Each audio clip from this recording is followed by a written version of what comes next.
Y en el momento que me indiquen, saco la señal a Facebook.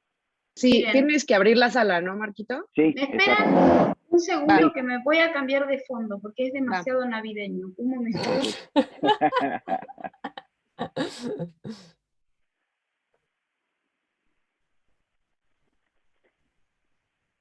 Y ese es demasiado blanco. Ese ya no tiene nada, no tiene chiste.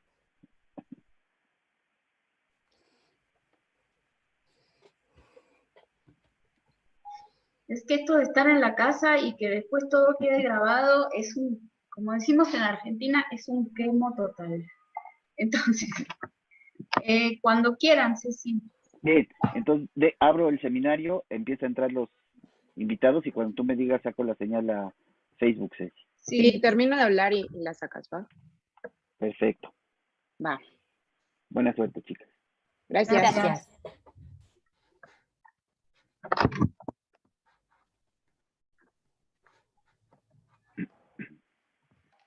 Damos la bienvenida a esta última sesión, Género, Lengua y Discurso en la Universidad. Doctora Analia Aguirre, tiene usted la palabra. Bueno, buenos días, buenas tardes, depende de dónde estén. Creo que en el Cono Sur, que hoy nos acompañan colegas de la Universidad Nacional de Rafaela, están ya en la tarde con 3 horas más, así que saludamos desde aquí de la Ciudad de México y presentamos a la doctora Marcia Arbusto y Lucía Romanini, que tienen bueno, para nosotras para nosotras, nosotros, nosotres, es un gran gusto poder verlas hoy. Y bueno, le hago una pequeña presentación de ellas, pero en realidad pienso que quizás lo mejor sería que empezaran ustedes, ¿sí? Sin problema, así que le cedo la palabra a la doctora Marcia y a la licenciada Lucía. Bueno, buenas tardes, buenos días a todos. Muchas gracias, Analí, primero por la invitación, que a través tuyo y a través de Denise, una compañera de UNRAF, nos convocó y nos hizo de intermediaria para que hoy podamos estar acá presentes, comentando lo que estamos haciendo en relación con una investigación del lenguaje inclusivo, primero unas reflexiones más de carácter general, y luego vamos a presentar algunas de las cuestiones que estamos viendo sobre el lenguaje inclusivo en 2 universidades de la provincia de Santa Fe, que es donde vivimos y donde están enclavadas 2 de las universidades a las que, porque tenemos doble filiación, UNRAF por un lado, la Universidad Nacional de Rafaela, y por el otro UNR, Universidad Nacional de Rosario. Son universidades muy distintas. UNRAF comenzó a funcionar, digamos, su primera cohorte desde el 2016, así que es una universidad súper nueva y con mucho empuje. UNR, al contrario, es una universidad ya con una historia importante, con muchas más carreras, muchas más facultades, así que bueno, vamos a desplegar un poquito lo que estamos haciendo en torno a eso. Voy a comenzar la presentación yo y después le daré la palabra a mi compañera Lucía. Así que bueno, empiezo. En Argentina, los picos de aparición de discusiones en torno al lenguaje inclusivo en los medios y las redes se suceden desde 2006, con la promulgación de la Ley de Educación Integral, y resurgen relacionados con distintos momentos históricos, como por ejemplo la asunción de Cristina Fernández como presidenta, y ahí esa A marcada, la ley de matrimonio igualitario, la de identidad de género, los ni una menos. En 2018, con los debates en torno a la ley de interrupción voluntaria del embarazo, se volvió trending topic, y desde ese momento regularmente hay momentos álgidos en los que los debates copan la agenda pública. Esas discusiones aumentan en tensión y se convierten en burla cuanto más disruptivas sean las formas que se propongan en relación con el lenguaje no sexista. A decir verdad, lo que en Argentina hoy se llama lenguaje inclusivo y que recibe todas las miradas es la aparición de la E como marca inclusiva. Si bien algunos insisten en el uso del masculino genérico, hay también circulación de manuales en los que se brindan herramientas y formas de inclusividad. Por ejemplo, a través del desdoblamiento de dos géneros, profesores y profesoras, los nombres epicenos como persona, sustantivos abstractos como infancia o colectivos como estudiantado. Todas esas formas han ganado aceptabilidad a lo largo del tiempo. Y aunque hay cierta reticencia a los usos en nombre de la supuesta economía del lenguaje, este tipo de prácticas ha ido extendiéndose, y lo que sucede en torno a la marca E es diferente porque, además de que su uso es restringido a ciertas esferas discursivas, sigue en el foco de las discusiones, en la arena de lucha, absorbiendo y repeliendo niveles de violencia a veces increíbles. Nos proponemos hoy, en esta instancia, exponer el cuadro de discusión general en torno al lenguaje inclusivo en Argentina, para luego dirigir nuestra mirada específicamente al ámbito de la universidad y mostrar las tensiones que se dan en las prácticas concretas. A quienes en nuestra labor académica argumentamos a favor del lenguaje inclusivo, se los suele señalar que es un tema clasista, centralista, que solo alimenta los divagues de sectores acomodados o el goce personal de reflexionar sobre aquello que nos gusta. Pero que en realidad nuestros posicionamientos, las páginas escritas y también el debate en los recintos académicos no tienen ninguna incidencia social importante más allá de unas pintorescas discusiones mediáticas. Los sentidos que se generan a partir de la mención a la Torre de Marfil, el gueto o los cobayos del laboratorio configuran una violencia que no muestra otra cosa que la confirmación de que el uso de la lengua no es gratuito, puesto que a partir de él se disputan poderes y privilegios que no se quieren ceder. Los planteos de estos sectores se basan fundamentalmente en que en el barrio no se usa el inclusivo, que la gente común está atravesada por otro tipo de problemáticas y que tampoco las X o las E llenan los platos de las panzas crujientes. Esto se tiene que leer en un contexto de crisis nacional. A ellos, así nombrados porque son quienes se sienten incluidos en el masculino genérico, es posible responder que la identidad también es una necesidad básica y por lo tanto debe ser nombrada. No hay negociación posible, no hay más postergación. El lenguaje inclusivo, entendemos, quiebra el binarismo al nombrar a las identidades disidentes y por lo tanto de ninguna manera debe ser subestimado. Frente al principio de que el lenguaje refleja la realidad social, en los últimos tiempos ha tomado cuerpo la idea de que la identidad se construye principalmente en el desarrollo de las interacciones verbales. La identidad, que supone la proyección individual en una comunidad, tiene en la lengua un espacio de manifestación. El lenguaje, tenemos que repetirlo, no es una mera herramienta de comunicación, sino el mecanismo simbólico más poderoso de representación. Por lo tanto, el lenguaje inclusivo expresa, explicita, representa la existencia, la convivencia, la cercanía de sectores antes silenciados, de realidades que habitaron la penumbra propia de quienes no siempre tienen voz. La identidad lingüística de muchos sujetos precisa del inclusivo para sostenerse, porque en él se nombra la esencial inestabilidad de los cuerpos y los géneros, y el pataleo de los sectores que se oponen manifiesta la incomodidad de que lo ajeno se haya vuelto algo propio. Menudo poder el de una letra, tecnología potente del lenguaje para transformar la realidad.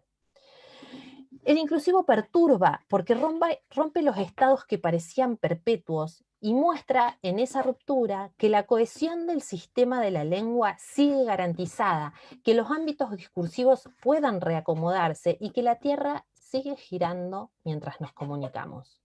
Que lo que cambia, producto de ese poder revolucionario de la lengua, es la mención que contribuye a la visibilización, al reconocimiento, a la identificación de personas que salen del mandato homogeneizador de la O.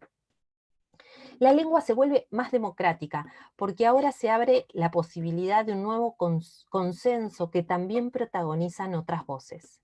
Dice Mafía en un texto ya clásico, y cito: como en otras actividades humanas que requieren cooperación, el mismo contrato social para la convivencia, la política, el derecho, la ciencia, es relevante preguntarnos qué sujetos participan en este consenso, saber si quienes cooperan son un grupo restringido y hegemónico que impone sus condiciones y luego los grupos subalternos aceptan un producto en cuya construcción no participaron.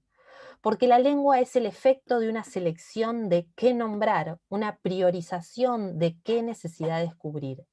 En particular, si analizamos las situaciones de cooperación mencionadas como el contrato social, la política, el derecho, la ciencia, advertimos que en todas ellas las mujeres han sido segregadas, no han sido admitidas en su constitución en la modernidad.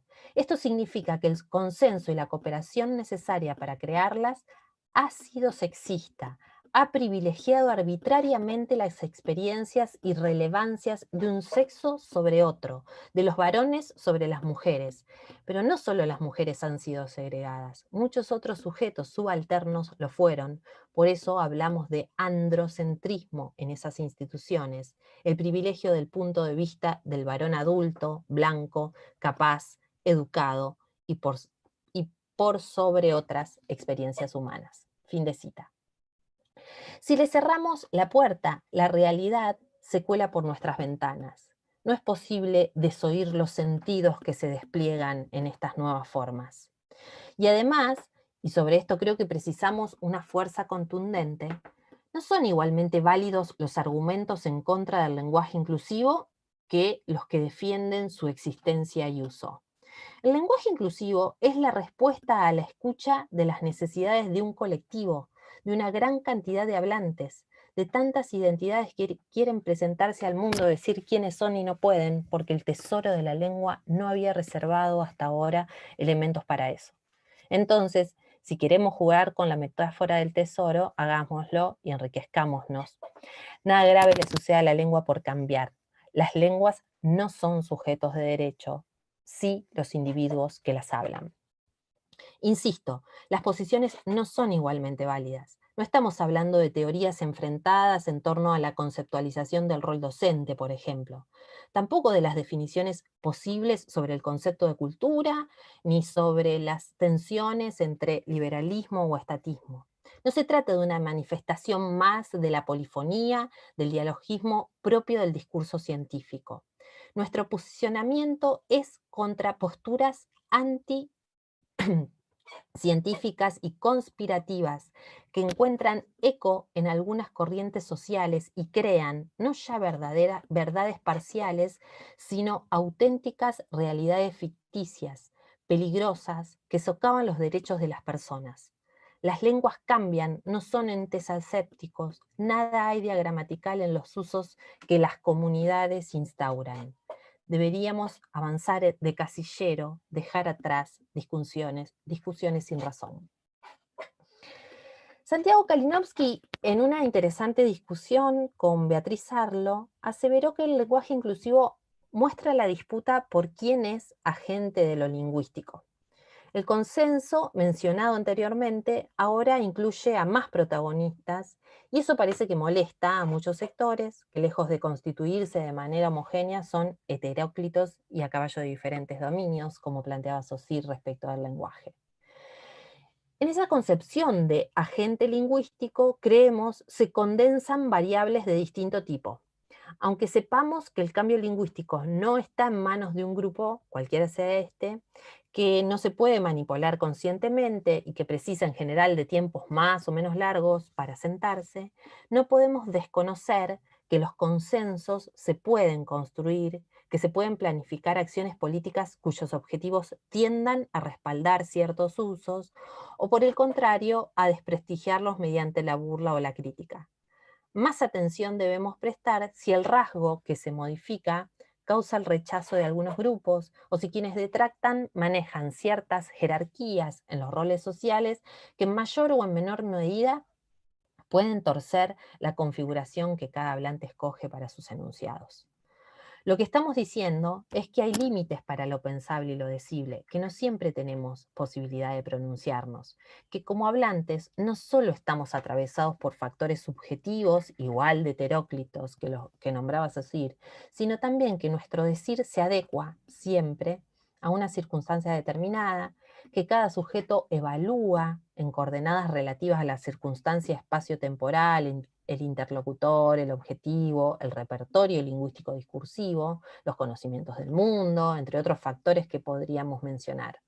No podemos desconocer que no siempre es posible usar la lengua como queremos, porque sobradas pruebas hay de la existencia de variedades lingüísticas más prestigiosas que otras, o condicionamientos ejercidos por el mercado lingüístico. Por eso, hoy, que la realidad ya entró por la puerta, y también por la ventana, nos encontramos ante una situación que nos interpela y en la que podemos asumir que somos actores esenciales. Cito, la universidad, por su papel de transmisión de conocimiento, socializador y de referencia social, de referencia social, se configura como un agente de cambio decisivo para el avance hacia el empleo reflexivo y crítico de un lenguaje inclusivo e igualitario. Fin de cita de Jiménez Rodrigo, Gonzalo y Cortés. Las instituciones deben estar a la altura de esas nuevas maneras de nominarnos, y también aquí no hay postergación posible. Entendemos que debemos ser exponentes de sensibilización y insistimos con la misma idea de que las posturas a favor o en contra no deben ponerse en pie de igualdad, y sobre la manera de serlo es que pensaremos acciones concretas. Ahora bien, en la comunidad lingüística que conforma la universidad, en la que se intercambian textualizaciones orales y escritas, las tradiciones discursivas se rigen por modelos que tienden a un grado de dinamicidad bajo. Los géneros científicos académicos y también los administrativos que conforman los hábitos verbales de quienes habitamos el mundo universitario se configuran con rasgos en general más estrictos y conservadores que en otras esferas de la vida cotidiana. Esto no supone que no se puedan suceder los cambios. Un ejemplo claro es la primera persona del singular, que se ha ido abriendo camino en tesis de posgrado y ya no se señala como inadecuada, mostrando, creemos, el triunfo de la expresión subjetiva en un ámbito que puede socavar la individualidad, sino que simplemente hace manifiesta la resistencia ante la expansión de lo ya dado. El lenguaje inclusivo entonces también nos pone a revisar las formas que hasta hace poco tiempo eran características de un discurso formal como es el académico. El uso del masculino no marcado fue, hasta hace muy poco, un principio de lengua, un axioma sobre el cual no discutíamos. Y acá estamos hoy. Es posible hacer un parangón. El discurso en la universidad suele poseer una densidad teórica tal que demanda de máxima atención en la selección de los elementos lexicales para nombrar con precisión y adecuadamente aquello que quiere nombrar. En lo personal, por ejemplo, cuando estudiantes ponen en pie de igualdad lenguaje y lengua, se me eriza la piel. Escuché a una nutricionista alertar a sus pacientes que la leche de soja no era tal, sino solo un jugo. Revisar el discurso de la historia nos permitió a los americanos exigir que no se llame descubrimiento a la llegada de los españoles a América. ¿Por qué entonces, si no es lo mismo X que Y, sería inocente e inofensivo seguir usando las formas masculinas o la versión binaria de masculino y femenino, excluyentes de la diversidad? Baño plantea que una manifestación verbal no debería ser juzgada por el parámetro de la gramática normativa, de la norma patrón, de lo correcto, sino más bien por la óptica de la evaluación que el interlocutor hace de su contexto de interacción, procurando, en base a esa evaluación, adecuar su discurso a ese contexto, de modo de tornarlo aceptable por parte de sus interlocutores. Usar la lengua es encontrar el punto de equilibrio entre dos ejes, adecuación y aceptabilidad. Adecuación a los parámetros de circulación de las textualizaciones, a las lógicas de funcionamiento concretas que cada comunidad establece. La aceptabilidad, o sea, la actitud del receptor de aceptar el texto de su interlocutor, está ligada a índices de tolerancia variables en función de las comunidades o de las personalidades. Digamos entonces que la comunidad académica suele tener poca tolerancia al corrimiento de los rasgos lingüísticos discursivos de sus enunciados orales o escritos. Como la lengua, la noción de adecuación y la de aceptabilidad varían de persona a persona, de grupo social a grupo social, de una cultura a otra. Los textos que generamos en el seno de la universidad deben adecuarse a las normas que se fueron constituyendo por convención. ¿Convención entre quiénes? Podemos responderlo a partir de Bakhtin. Ningún hablante es un Adán bíblico que interrumpe el silencio del universo. Las convenciones son construcciones sociohistóricas en vinculación directa con las comunidades discursivas. Las convenciones están, claro, pero pueden cambiar. La tensión entre adecuación y corrección es, creemos, uno de los ejes vertebradores de la problemática en torno al lenguaje inclusivo. Esto es, las convenciones que delinean el marco de pertinencia a cada situación comunicativa son muchas veces consideradas por las comunidades o ciertos sectores de ciertas comunidades desde el punto de vista de la normativa prescriptiva, prestigiada por instituciones como la RAE y sostenida en todos los territorios hispanoparlantes por el sistema educativo a través de la enseñanza de una ilusoria lengua homogénea, impoluta, regida por una norma única que diferencia enunciados válidos, correctos, de otros que no lo son. El lenguaje inclusivo es el foco de tensión en esa oposición entre lo correcto y lo adecuado. En tanto que ciertos sectores enarbolan la bandera de la prescripción gramatical, otros suscriben y militan las marcas que reflejan los fenómenos sociales, a sabienda de que esos rasgos no se corresponden totalmente con la norma prestigiada. Campos de disputa y resistencia que se marcan en la lengua y en los discursos.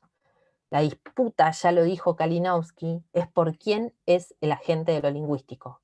No podemos desconocer que el inclusivo, necesario, urgente, no es aceptado por toda la comunidad académica, porque recién mencionamos, esos índices de variación de la aceptabilidad vacilan.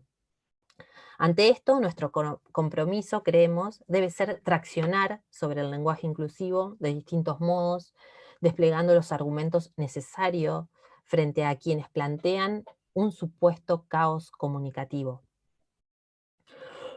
Sensibilizando la escucha, apostando a la defensa de los derechos lingüísticos, que son, claro, derechos humanos. Ahí yace el desafío de la universidad, ampliar el campo de lo posible, atendiendo a las demandas sociales, sin convertirse en agente normativizador.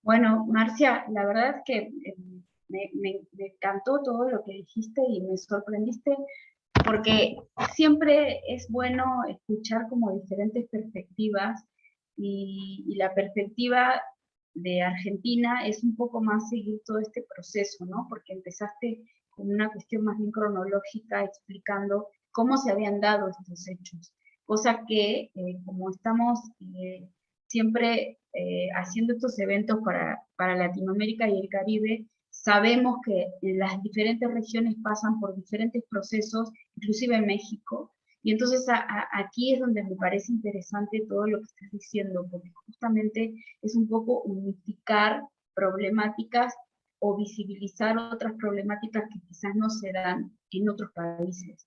Pero bueno, luego de los comentarios y las preguntas, le doy la palabra a Luciano. Sumo también mi agradecimiento por la invitación, por la participación en este foro y también por la escucha de todos quienes están acá hoy compartiendo este espacio. En esta segunda parte de nuestra intervención queríamos detenernos a partir de las reflexiones planteadas hasta aquí en algunos aspectos de lo que podemos entender en términos de las dinámicas discursivas que en las universidades argentinas se configuran en relación con el empleo del lenguaje inclusivo. Y vamos a presentar para eso algunos datos que surgen de los primeros avances de un proyecto de investigación que estamos llevando a cabo desde agosto de este año, en el marco de una convocatoria de proyectos de ciencia y tecnología con perspectiva de género que financia el gobierno de Santa Fe, la provincia en la que vivimos y a la que pertenecen las universidades en las que trabajamos. En una coyuntura en la que numerosas instituciones universitarias vienen produciendo documentos administrativos en los que se materializan gestos protopolíticos a través de los que se asumen posicionamientos respecto de las formas lingüístico-discursivas de expresión del género, el proyecto que estamos desarrollando tiene como objetivo analizar prácticas y representaciones discursivas de dos universidades nacionales ubicadas en el territorio santafesino, la Universidad Nacional de Rosario y la Universidad Nacional de Rafaela, y emplea los dispositivos conceptuales y analíticos de los estudios glotopolíticos y del análisis del discurso. El proyecto se plantea a través de dos ejes. Por un lado, relevamos en las páginas web y en los perfiles de las redes sociales de las universidades mencionadas los rasgos lingüísticos discursivos que adquieren los enunciados institucionales, porque a través de esa palabra públicamente proferida, el locutor se muestra y escoge qué rasgos propios dar a conocer, a la vez que en ellos se evidencian las tensiones y los sentidos en disputa, ¿no?, que son propios de toda discursividad. Y por otro lado, si bien en esto no nos vamos a detener en esta presentación, estamos construyendo datos a partir de entrevistas grupales que nos permitan relevar las prácticas y analizar las representaciones sobre las relaciones entre lengua y género que tienen estudiantes y docentes, porque esas representaciones, entendemos, condicionan los comportamientos de los sujetos y determinan también las dinámicas de funcionamiento que son propias o que aparecen como propias de cada institución.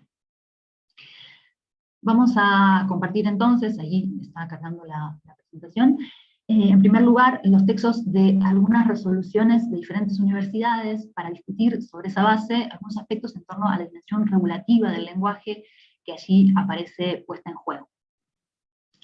Si bien todas las resoluciones tienen un cuerpo de considerandos en los que son diferentes fundamentos para los actos resolutivos, vamos a detenernos solamente en el articulado. Estas resoluciones no pertenecen, salvo una referencia que vamos a hacer al final a una resolución de la Universidad de Rosario, no pertenecen a las universidades que estudiamos, pero sí dan, creemos, un marco general respecto de la discusión y la dimensión regulativa en relación con el lenguaje inclusivo en las universidades argentinas. Una de las primeras resoluciones que se elaboraron corresponde a la Facultad de Humanidades de la Universidad de La Plata. Es una resolución aprobada en octubre de 2017, donde se puede leer que el Consejo Directivo de la Facultad de Humanidades resuelve anexar al régimen de enseñanza y promoción, como artículo 41, el siguiente texto. Dado que la lengua es sexista, entre comillas, en su morfología, y el masculino presenta mayor extensión, de nuevo entre comillas, que el femenino, la conformación morfosintáctica conlleva presupuestos ideológicos. Puesto que la lengua es instrumento de comunicación y visibilización de ideologías, y el dinamismo lingüístico es representativo de cambios sociales y culturales, la Facultad de Humanidades y Ciencias de la Educación reconoce que existen usos plurales y dinámicos del lenguaje y particularmente la legitimidad de las expresiones, manifestaciones que cuestionan los supuestos sexistas o discriminatorios implícitos en las convenciones o normativas actualmente vigentes. Podríamos detenernos en diferentes aspectos de este artículo, digamos, incluso en cuestiones respecto de los posicionamientos teóricos que allí aparecen, pero vamos a centrarnos solamente en el acto resolutivo en sí. En este caso, la institución resuelve reconocer que existen usos plurales, dinámicos, etc., y atribuye legitimidad a esas expresiones. Entendemos que, aunque el texto no explicita las formas lingüísticas cuya legitimidad se reconoce, y no avanza tampoco en las consecuencias de ese reconocimiento en relación con los usos efectivos de las prácticas discursivas de la comunidad, esa resolución pretende contribuir efectivamente a la ampliación de las formas institucionalmente aceptadas y a la eliminación de inequidades, por lo que se trata sin duda de un gesto glotopolítico que se busca habilitante. Una segunda resolución es la resolución de la Universidad Nacional de General San Martín. Están allí los tres artículos centrales, y en el primero de ellos leemos que se busca promover la utilización del lenguaje inclusivo en los instrumentos administrativos y documentos de gestión que se generan en la Universidad de San Martín. Esa segunda resolución, en ese primer artículo muy breve, tal como es, se presentan, sin embargo, al menos tres aspectos que resulta interesante destacar en relación y a diferencia del caso anterior. En primer lugar, el acto resolutivo no es ya el de reconocer, sino el de promover. Hay, por lo tanto, una dimensión propositiva en ese artículo. En segundo lugar, la UNSAM opta por emplear explícitamente la expresión lenguaje inclusivo. expresión que no aparece sin embargo delimitada ni en el articulado ni en los considerandos, de modo que en este caso, al igual que en el texto anterior, la resolución no se pronuncia en relación con la elección de unas formas u otras del lenguaje inclusivo. La norma refiere, en sus considerandos sí, a la protección de los derechos de las mujeres, la diversidad sexual y de género, en un momento, pero también a la omisión de las mujeres en el plano discursivo. Ambos son segmentos literales de los considerandos. Por lo que, si en la primera formulación podía leerse una interpretación no binaria, esa posible interpretación se pierde en la segunda. En tanto que del artículo 3º, que propone crear una comisión para la elaboración de un manual de estilo, puede entenderse que las formas concretas que debe asumir o que puede asumir el lenguaje inclusivo en esas instancias en las que se propone su uso, van a ser establecidas en un futuro manual que, si bien no traemos aquí a colación, efectivamente fue elaborado y comenzó a circular.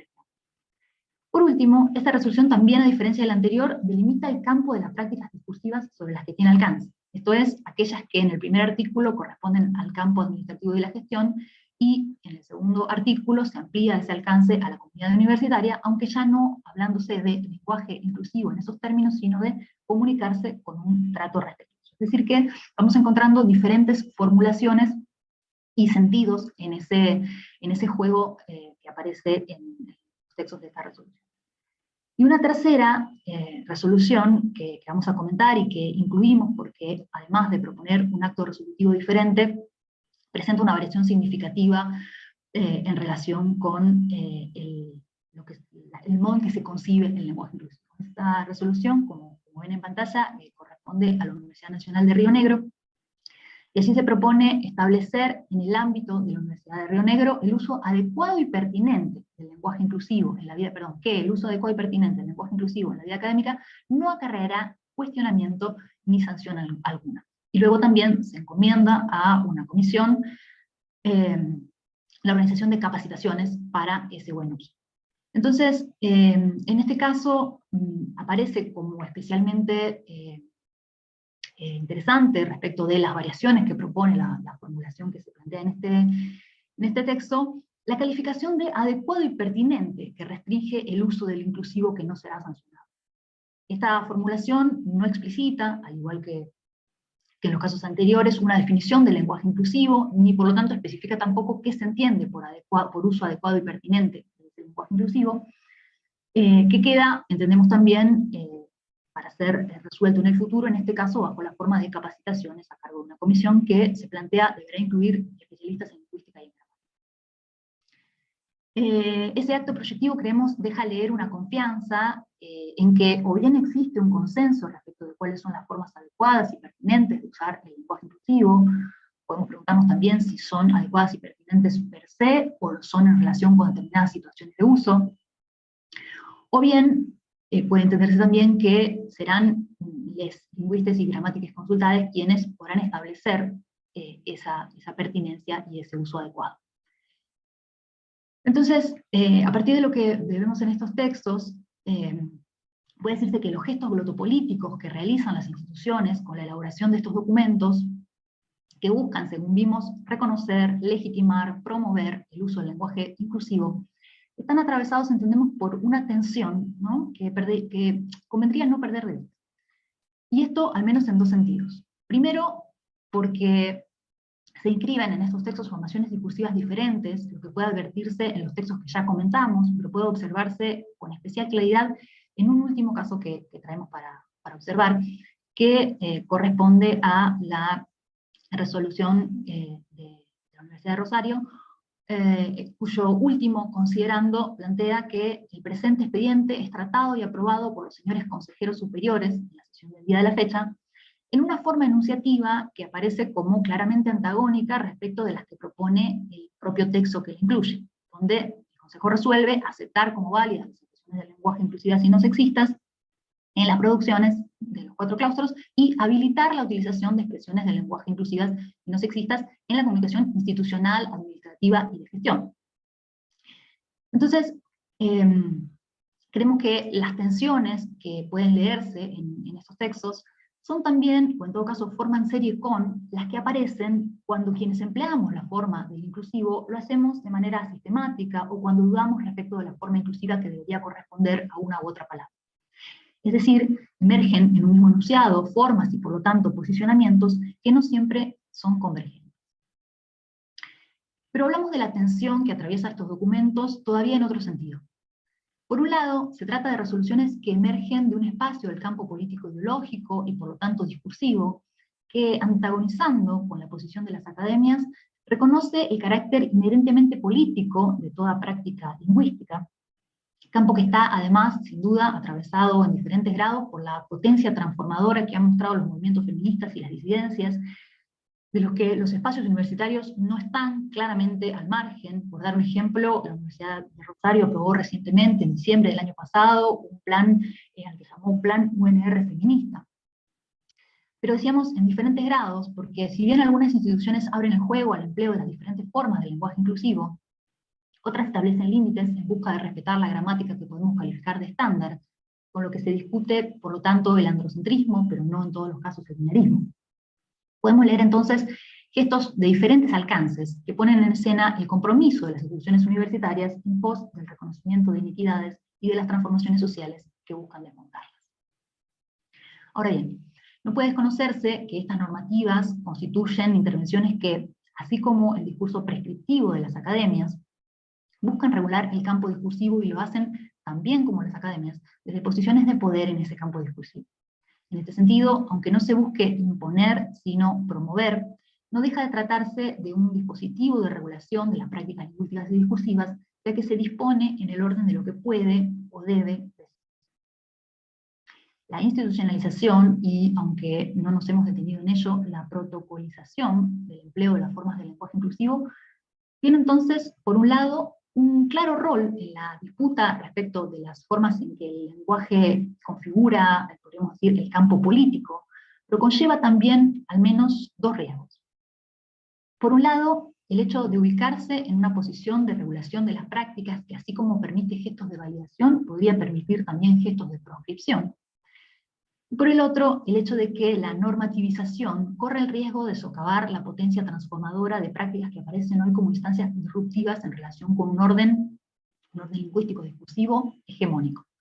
Vale preguntarse entonces si avalarlas con el aparato normativo de las instituciones es el camino para alimentar su potencia transformadora. Y esa pregunta se nos plantea también porque las tensiones a las que nos referimos pueden observarse asimismo en las formas en que en los enunciados efectivos que las instituciones generan se manifiesta la expresión del género.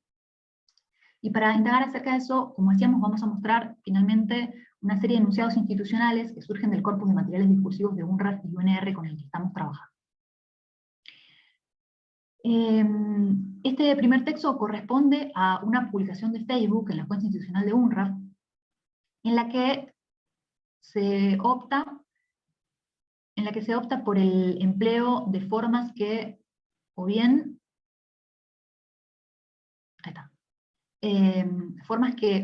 no marcan género, ¿sí?, como autoridades, miembros, o bien lo hacen solo en los determinantes que por lo demás se evita incluir, como representantes, estudiantes, docentes, o bien son formas con marca morfológica de género, y en este último caso se opta por el desdoblamiento, investigadores e investigadoras. Puede leerse entonces una opción para la expresión del género que asume el binarismo y emplea diferentes recursos para evitar el masculino genérico. Esto es, se trata de una opción por lo que suele denominarse el lenguaje no sexista en el sentido estrecho, es decir, el lenguaje no sexista pero binario. Ahora bien, como puede advertirse en la siguiente placa, si pasamos a ella, en este caso se emplea, fíjense que dice visita de funcionarios de la Municipalidad de San Miguel y una visita realizada por la comitiva bonaerense que fue recibida por los referentes del centro de investigación. Entonces aquí tenemos ya un empleo solo del masculino, y eso resulta especialmente disonante porque la imagen que acompaña el texto muestra con claridad personas con diferentes expresiones de género, lo que permite leer aquí un masculino genérico. Tercer y último caso. Programa de transformación digital, es la tercera placa, y allí encontramos algo que creemos resulta especialmente interesante para mostrar las tensiones a las que nos referimos. El texto presenta, como en el caso anterior, la mayor parte de las expresiones en un masculino que podemos leer de nuevo como genérico: empresarios, técnicos, emprendedores. Una sola expresión altera ese patrón y es académicos, académicas, que presenta un desdoblamiento mediante el empleo de la barra. Podemos advertir entonces aquí un empleo sistemático, sí, de las formas, como es característico, lo vuelvo a repetir, de numerosos textos en los que se opta por el desdoblamiento, pero lo que interesa no es ese corrimiento de la sistematicidad en sí, sino por un lado, el hecho de que ese corrimiento permite leer una tensión, como decíamos, entre dos formaciones discursivas contrapuestas. Una en la que el masculino genérico se considera efectivamente un genérico, y que cabe leer la inclusión del género femenino, y otra en la que ese masculino genérico se lee como sexista y se aboga por la inclusión de formas que expresen también el femenino. Una última serie. En este caso, de las redes de UNR. Como vimos en el texto de la resolución, que comentábamos hace un ratito, esta proponía promover el uso de estructuras de reemplazo sin connotación de género. Sin embargo, en los usos efectivos que encontramos en las redes de la universidad, lo que predomina, como puede verse en la placa en pantalla, al menos en el reglamento que hemos realizado hasta el momento, es el empleo de desdoblamientos que pueden advertirse allí, ¿verdad? Un saludo especial a nuestras y nuestros estudiantes, que hoy son voluntarios, voluntarias en los centros de vacunación, día del vacunador, día de la vacunadora. Es decir, un uso, de nuevo, de lo que podemos llamar lenguaje no sexista en su forma binaria. Estas formas conviven con otras que efectivamente buscan evitar la expresión del género, ya sea a partir del empleo de nombres epicenos, de colectivos, formas indeterminantes, entre otras, pero como decíamos, en las publicaciones institucionales de una universidad no se genera un elemento de la forma para el género y la norma binaria. Ese elemento sí puede leer cambio en las publicaciones de algunas áreas y dependencias que gestionan sus propias redes, como es el caso del área de género y sexualidades, que es el rectorado, en cuyas publicaciones, como se ve en la placa siguiente, aquí está, encontramos sí formas inclusivas en X o en E, ¿verdad? Aquí tenemos les estudiantes del Centro Superior de Comercio, y además asistieron les integrantes del Nosotros Contamos, que invitaron a les estudiantes a participar. Es decir, que tanto en el caso de una universidad que ha tomado posición explícitamente a partir de la elaboración de una resolución por la que se acepta el empleo del lenguaje inclusivo, como de una que no lo ha hecho, el discurso muestra, en este caso, en el ámbito de la expresión de las identidades sexogenéricas, su naturaleza de campo siempre en tensión, y permite advertir que la lengua, lejos de ser un instrumento de comunicación, es un terreno en disputa entre posiciones político-ideológicas enfrentadas. Bien, hasta allí entonces esa lectura sobre los documentos, y queríamos para cerrar hacer foco muy brevemente en esa dimensión glotopolítica del fenómeno, algunas de cuyas aristas estamos tratando de mostrar. Las intervenciones que propone el lenguaje inclusivo, especialmente aquellas que suponen, como las formas en E o en X, en el caso de la escritura, un distanciamiento más radical respecto de la gramática del estándar, constituyen gestos que los sujetos empleamos para marcar un posicionamiento que pueda asumir diferentes formas y que puede enunciarse de muy diferentes maneras, pero que podemos resumir aquí como un posicionamiento antinormativo, tanto en relación con los normativismos lingüísticos como en relación con el sistema sexogenérico y la norma cis-heteropatriarcal. En ese sentido creemos, y esto un poco en sintonía con la posición que presentaba ayer Jonathan, lo que se busca no es el reemplazo de una norma por otra, sino una intervención que produzca un efecto disruptivo sobre la norma binaria estándar. Una política, para decirlo en palabras de José del Valle, de la incomodidad. Por eso, los argumentos que se esgrimen en relación con la innecesariedad del empleo de las formas inclusivas, argumento que leemos a repetición, por ejemplo, en el reciente informe de la RAE sobre la Constitución Española, pasan por la tangente de lo que está en discusión.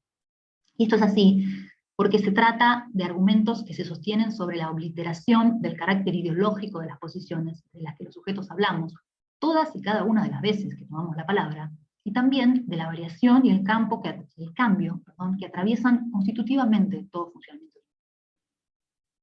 El lenguaje inclusivo es entonces una de las formas que asume la disputa por el sentido, proponiendo formas contrahegemónicas que desnaturalizan los discursos dominantes y sus mecanismos de legitimación, deslegitimación de ciertas formas lingüísticas, y lo que es más importante aún, de ciertos sujetos. Ello no quiere decir, por supuesto, que los campos ideológicos y discursivos carezcan de imbricaciones, incluso de contradicciones. Los sujetos y las instituciones formamos parte de espacios sociales en los que circulan discursos antagónicos y estamos también atravesados por esos discursos, que emergen en forma de tensiones, como hemos visto, que pueden leerse en las marcas lingüístico-discursivas concretas que aparecen en los textos. Las universidades, como actores centrales en los procesos políticos, que producen además, decíamos, discursos legitimados y legitimizadores o deslegitimizadores, no son ajenas a esos procesos. Participan de las disputas por los sentidos y lo hacen en la tensión que habitan entre los discursos hegemónicos y aquellos que se les oponen. En ese sentido, el desafío es, creemos, doble. Por un lado, constituirse en instituciones transformadoras que estén dispuestas a intervenir desde los saberes que en ellas se construyen, y en particular, y quiero realizar esto, desde las ciencias humanas y sociales, es decir, de los aportes que las ciencias humanas y sociales pueden hacer para esa transformación, en los procesos discursivos que contribuyan a traccionar cambios sociales que redunden en la ampliación de derechos de mujeres y disidencias. Y por otro lado, hacerlo sin dejar de reconocer y de cuestionar y cuestionarse su lugar de privilegio como agentes de legitimación, de saberes y por lo tanto de discursos. Bien, hasta aquí. Muchas gracias. Muchas gracias, Lucía, por esta explicación tan clara, y la verdad es que tanto Marcia, que empezó con toda la cuestión de la problemática del lenguaje inclusivo en general, y vos lo aterrizaste a la cuestión de la universidad, aquí, bueno, este foro tiene que ver más que nada con la educación superior, aunque sabemos que está vinculada, pero con la sociedad en general, pero quiero decir que justo esta situación que mostrabas con todos los artículos, pienso que sí es importante, como los protocolos, verlos con mucha lupa, ¿no? A ver al pie de la letra qué habían dicho, porque el primer registro era de el lenguaje sexista y con comillas, y hasta dónde puede generar tanto conflicto eso, ¿no? Porque realmente decimos, ¿cómo? Con comillas, ¿no? Entonces ahí empieza, creo, esta cuestión de que siempre podemos preguntar cómo, en qué momento escribir todo, de qué forma, porque siempre pasó lo mismo. Bueno, ahora no es tanto el debate con los protocolos, pero creo que es lo mismo, ¿no? Hasta donde en la letra de las universidades puede estar establecido de una manera ciertas, como decías vos, imposiciones, de alguna manera, que finalmente tienen un punto de regulación, pero tampoco de obligación, ¿no? Sino más bien al revés, o sea, hay como una extensión. Entonces, bueno, yo tenía algunas preguntas, pero primero les voy a hacer unas preguntas que nos dejaron aquí. Jorge Nicolás dice, buenas tardes, sé que en la resolución de la Universidad de Córdoba, Argentina, sobre el lenguaje inclusivo, aparecen como usos no aconsejables la arroba y la X y la E, reduciendo el lenguaje inclusivo a indeterminantes, quienes, algunas personas, etcétera, a circunloquios, el bloque parlamentario oficialista en lugar de diputados, a reemplazos léxicos, perdón. ¿Saben algo acerca de lo que entiende y consecuentemente aceptan por lenguaje inclusivo la universidad de la que forman parte? Como una definición, ¿no? De esto. Y la otra pregunta es, porque en parte vieron que el foro estuvo rondando en qué es el lenguaje inclusivo realmente. Y luego la otra es, Erika Navarrete dice, ¿es correcto decir saludes? ¿No solo es en los pronombres? ¿Será que necesitamos más conocimiento para el buen uso del lenguaje inclusivo o el uso correcto de la E para abrir caminos de cambio? Esos serían los dos comentarios. Bueno, a ver, no entendí si la primera pregunta era en relación con nuestras universidades o con Córdoba. Nosotros trabajamos tanto en UNR como en Universidad Nacional de Rosario, como Universidad Nacional de Rafaela, que son los casos que fuimos mostrando de las publicaciones en las páginas web y en las redes sociales. Universidad Nacional de Rafaela no tiene una resolución acerca del lenguaje inclusivo. Sí hay una publicación en su página web en la que dice que adhiere, no lo dice tan claramente como una adhesión, pero bueno, digamos, muestra un manual de lenguaje inclusivo del CIN, que en Argentina es el Consejo Interuniversitario Nacional. Entonces, si bien no es una disposición propia, ni un material propio, se adhieren de alguna manera, no me sale otra palabra ahora que adhieren. De todos modos, o sea, no es una universidad en la que este tema se haya puesto en discusión. O sea, sí, digamos, en el trabajo que estamos haciendo, lo que podemos observar, si hacemos una historización de los usos en las redes sociales y en las páginas web, es cómo se ha ido modificando, digamos. La agenda pública de alguna manera tocó la agenda universitaria y entonces los modos enunciativos que se concretan pasan de un masculino genérico a distintas formas de desdoblamiento. No hay uso de X, no hay uso de Y, a veces aparece una marca rara de un corazoncito, bueno, pero jugando también con la estética propia de las redes sociales, digamos, ¿no? No hay documentos administrativos, digamos, formales, pero insisto con el hecho de que no es una discusión que esté dada dentro de la gestión, en los consejos académicos o en el Consejo Superior. En un momento, en el año 2018,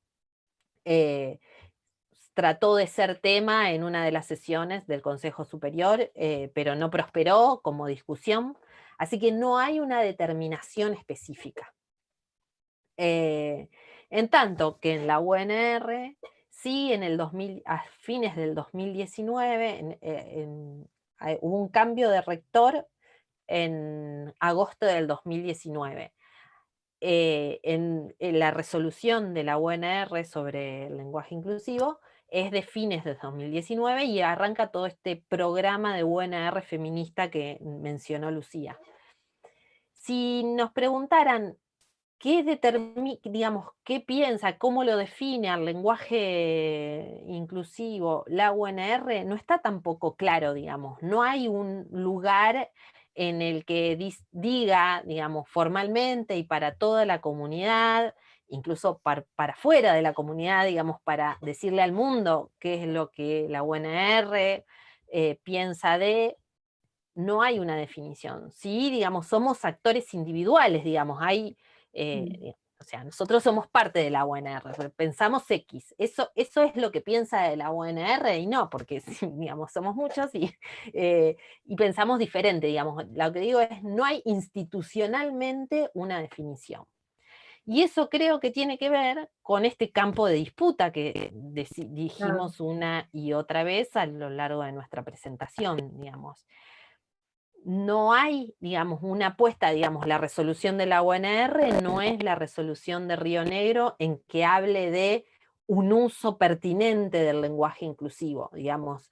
Hay, digamos, insisto con esta imagen de, bueno, la agenda pública se hace agenda universitaria y entonces la universidad se declara en relación con ello. Entonces, de alguna manera muestra, de alguna manera, digamos, autoriza, y lo autoriza ciertos usos con la excusa de que ningún docente o ningún sector de la comunidad pueda señalar o pueda no aprobar a los estudiantes que usen determinadas formas. ese, digamos, sería como el rum rum que hay atrás, el ruido que hay atrás de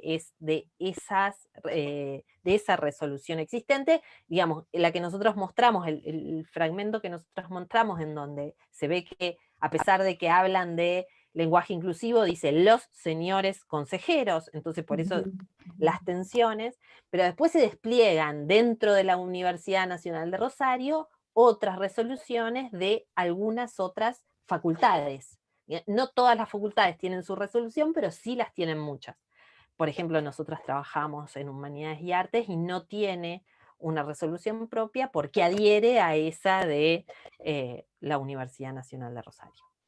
Entonces creo que acá, digamos, hay digamos, la institución, digamos, que es, digamos, no es que no define por omisión, no define como posición política de no definir el lenguaje inclusivo y no decir qué formas son pertinentes, sino, digamos, decir, bueno, está sucediendo algo con la lengua, el día de mañana determinaremos si fue cambio o no, o si se perdió en el medio, o cómo se proyectó en el uso. Asistimos a esto, a este fenómeno, resguardamos a los sujetos en el sentido de que nada pueda sucederles académicamente si, digamos, nadie pueda determinar que lo que ha escrito o ha dicho sea incorrecto. Pero no decimos cuáles, digamos, en algunos casos, digamos, hay una suerte de consejos o se privilegian ciertas maneras sobre las otras, pero en ningún momento hay una determinación así tajante de debe decirse la E en todos los sentidos y haciendo juego de concordancia en absolutamente todos los elementos. Claro. En nuestra universidad eso no existe. Ok. No sé si Lucía querés agregar algo. Y la cuestión de la E, porque... Ah, perdón, me superpuse, me llega tardío. Sí, no hay problema. No sé si Lucía quiere aportar No, algo. está bien, Anneli, agregarlo. Que justo el otro comentario pregunta sobre el uso de la E, que la gente como que no podemos saber del todo a qué se refiere, o sea, no a qué se refiere, sino estudios lingüísticos más amplios, según mi parecer.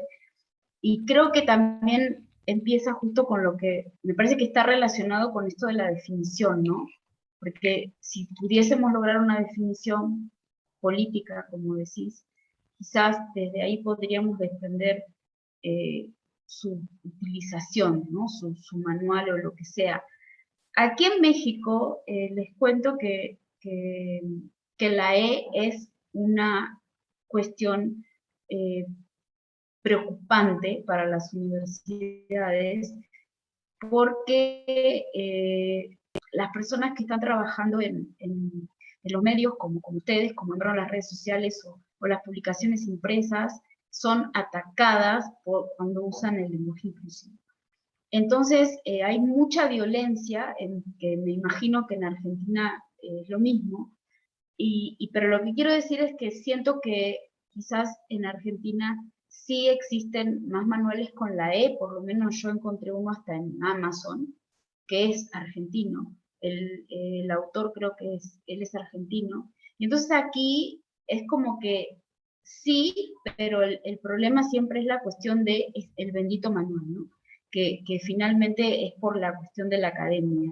Entonces creo que me parece, no sé ustedes, porque bien dijiste que ustedes no han declarado esta cuestión, pero ¿cómo tomo esta pregunta y engancho un poco la mía? ¿Cuáles serían los puentes que podríamos hacer entre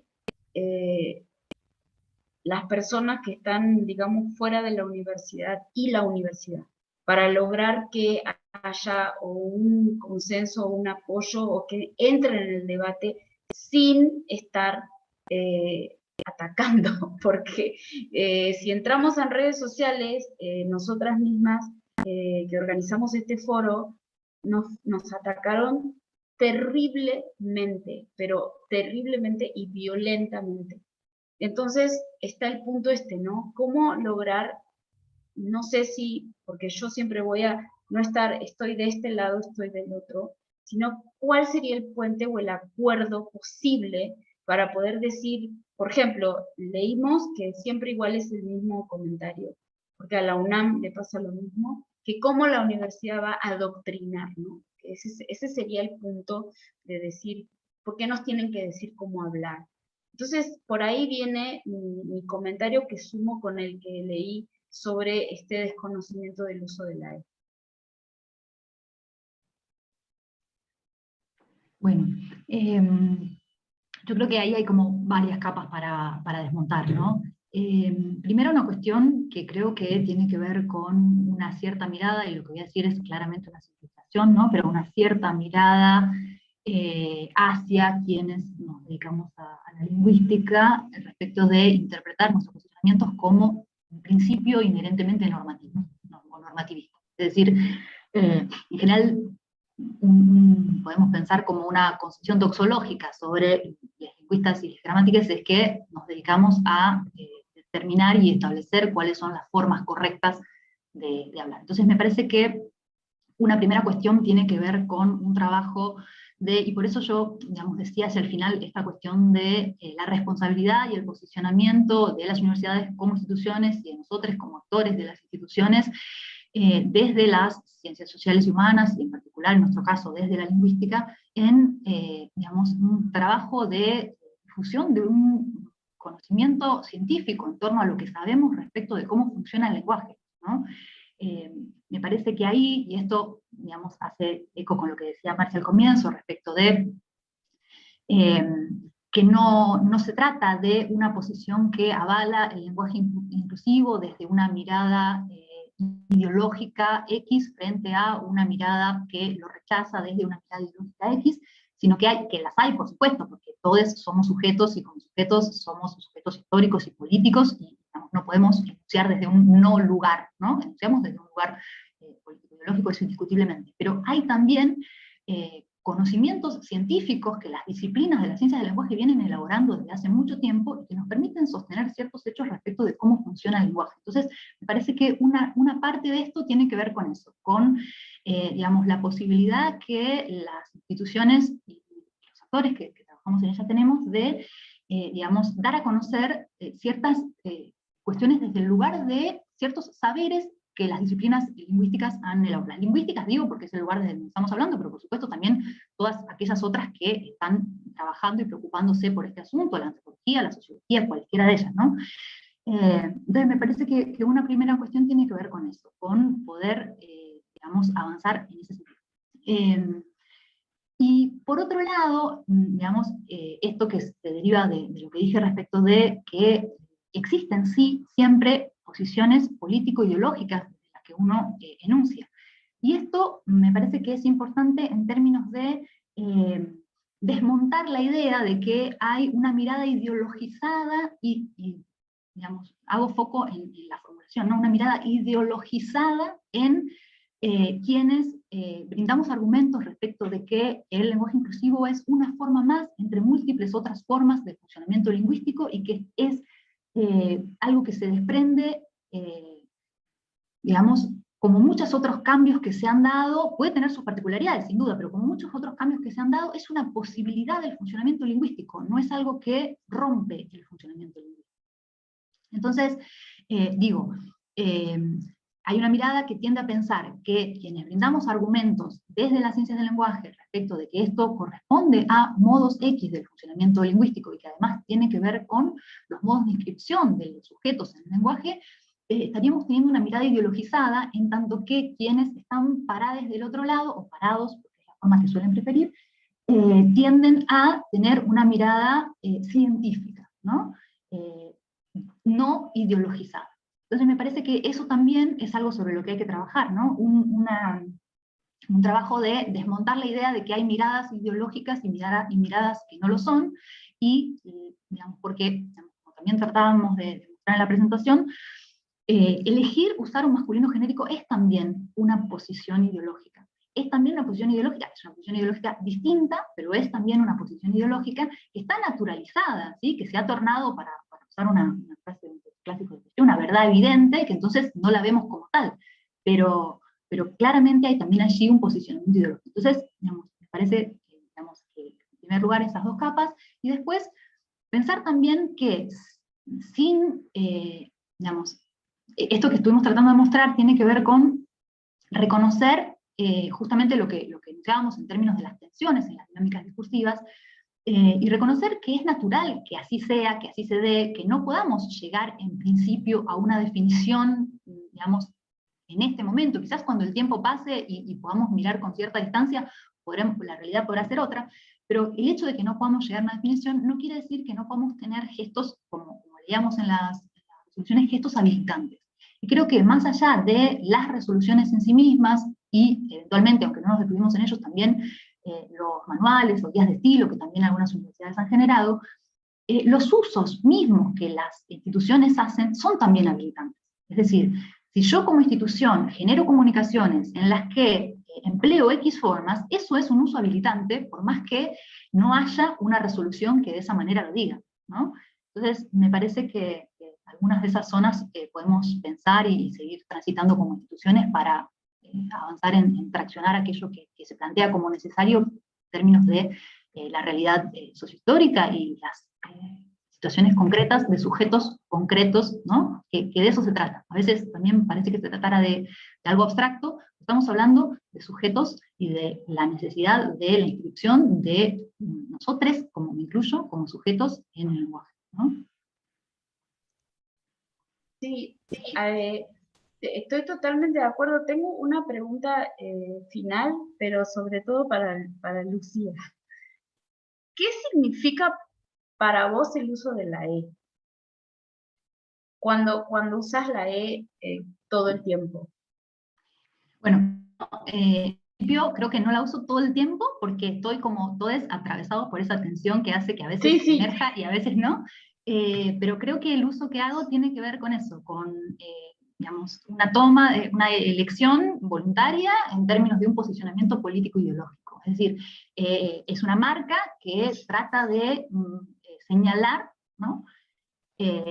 Una disrupción en términos de esto que planteaba en términos de un antinormativismo, es decir, digamos, una toma de posición respecto de que podemos como sujetos elegir las formas que empleamos, que no estamos necesariamente sujetos en otro sentido a X normas que vienen de X instituciones, y que el sistema sexogenérico nos impone ciertas marcas de las que, digamos, tratar de correrme, y es una marca, ¿sí? Es una elección voluntaria que la hace disruptiva, es decir, lo hago a conciencia de que hay una disrupción allí y que se genera un ruido, pero creo que ese ruido es productivo para mostrar ciertos aspectos del fundamento lingüístico y de, digamos, las configuraciones que terminan generando, digamos, sujetos subalternos, porque esa es la cuestión, ¿no? Subalternizados, y es una denuncia en torno a eso, ¿no?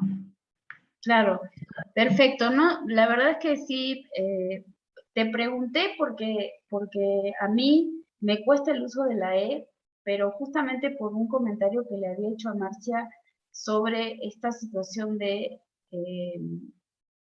como ocultar, me sale decir, o no visibilizar a la parte femenina.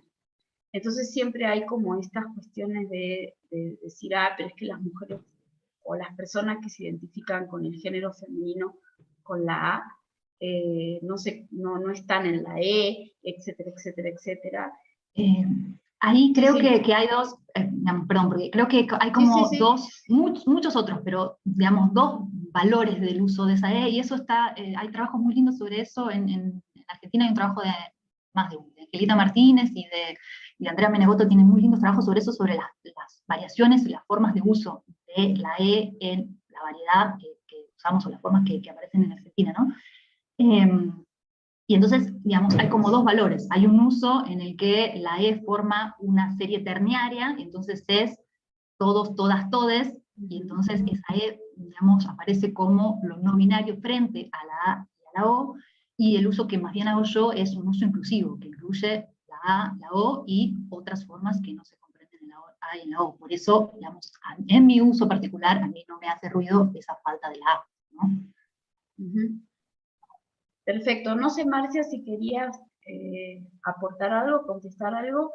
Bueno, les agradezco muchísimo este cierre del foro porque creo que de alguna manera se incluyó precisamente todo lo que hemos estado hablando, sobre todo porque me pareció muy interesante lo que hablaron sobre el problema que no es solo lingüístico, ¿no? Que es de otras ciencias como la antropología y la sociología, que para mí últimamente están teniendo cada vez más protagonismo, cosa que antes estaban un poco más detrás, y sabemos que la antropología y la sociología siempre estuvieron en los problemas más duros de derechos humanos, por ejemplo. Entonces les agradezco un montón, seguimos en contacto, y bueno, y les agradezco mucho a la gente que está por ahí, que les digo que hay personas, bueno, casi de México, Venezuela, Chile, también Bolivia, bueno, Argentina, así que bueno, ahí tenemos, también les quiero comunicar que